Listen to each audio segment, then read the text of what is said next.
A cheer coach from Normal is facing dozens of felony charges for allegedly abusing athletes he met in the gym. Another coach has recently been sentenced to prison time. That's leaving parents to wonder, who's responsible for keeping young cheerleaders safe? Here to discuss are WGLT News Director Eric Stock and Deputy News Director Lauren Warnicki for this Sound Ideas feature. Let's review some of the characters in this story. We've done a lot of reporting on two teachers at Chittix Junior High who are awaiting trial for allegedly abusing minors under their care. One of those is Andrew Miller, known by many as Drew Miller, who in addition to working at Chittix is a highly sought-after cheerleading coach in Bloomington Normal.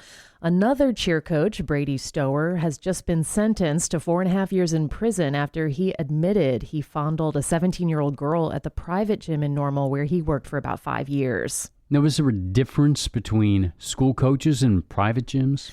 Yeah, sort of. And I think this is part of parents' frustration in trying to figure out, quote unquote, whose fault it is when a child or a teen athlete is abused. Ultimately, of course, it is the person doing the abuse. But I also wanted to know more about the structures and safety mechanisms in place to protect cheerleaders. And when you ask who's responsible for keeping kids safe, the governing bodies kind of point fingers at one another. So the Illinois High School Association, which oversees high school sports, declined an interview, but they say hiring rules aren't their territory. That comes down to the school. Then once hired, coaches register with the IHSA. Here's Steve Evans, the Director of Athletics and Activities at University High School in Normal. You have to either be ASEP certified or you have to have an education license. And one thing to maybe note about that is the ASEP certification is one and done. There are no continuing education requirements. And once the individuals pass that test, and again, these are for individuals who do not have an education certification, then we can look them up as athletic directors, and we know that they're compliant for IHSA. Now, what about private gyms? Prosecutors allege Drew Miller met several of his victims at Rising Stars Academy in Bloomington.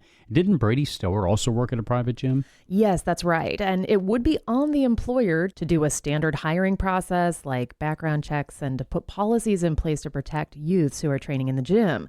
The owner of Technique Tumbling and Cheer Prep in Normal, and that's where Brady Stower worked, testified during Stower's sentencing hearing that he did have policies in place, such as ensuring 2 adults are in the room with minors at all times.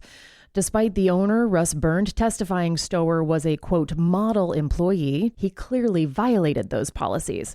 Now, Burnt is also the former owner of Rising Stars Academy at the time when prosecutors say Drew Miller met some of his victims. Burnt told WGLT he never hired Drew Miller, and as far as we can tell, that's true. But Miller went to Rising Stars for open gym, where coaches and kids can pay a day rate, sign in, and train. And because Miller was a school coach with a teaching license, this wouldn't really have raised any red flags.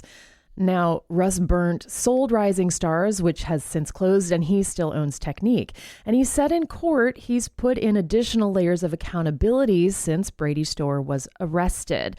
He was visibly distraught on the witness stand at Stower's sentencing. He said for 35 years, his goal has only been to empower kids through tumbling and cheer.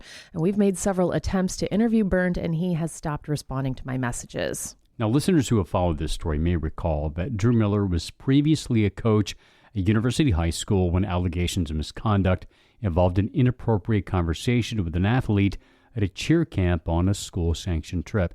U-High dismissed him, and Unit 5, where he's a teacher, put a letter in his file detailing the alleged behavior and issuing a warning to correct it. But wasn't he also coaching somewhere else? Yes, he was.